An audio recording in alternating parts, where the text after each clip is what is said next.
Good morning, everyone. Welcome back. I am, like you guys see, I am in my kitchen now. Today, I'm going to make some no tea today. I'm going to make some mabi. That's in my mind, guys. Mabi, if you guys from Haiti, that mean we used to drink something they call mabi. Guys, I drank mabi once. That thing was tasting so good. I was a kid, I didn't like it, but now I want to drink mabi so bad. I don't know how to make mabi, but in my mind, I'm going to make mabi.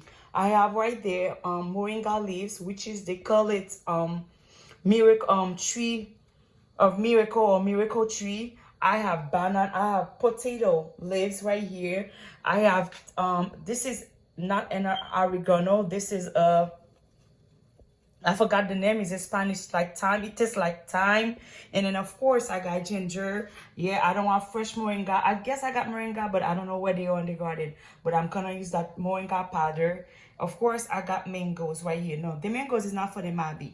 It's for me. That's my for my dessert. And I have ginger and avocado leaves. I have Congo leaves. I have grape leaves. This is another oregano leaves. I have lemon. I don't remember how do you call that. And I have racket. And I have avocado leaves here. Yucca leaves. Of course, papaya leaves. I think I need more racket. I'm going to get more racket on the garden. And I'm going to come to show you guys the taste of that mabi.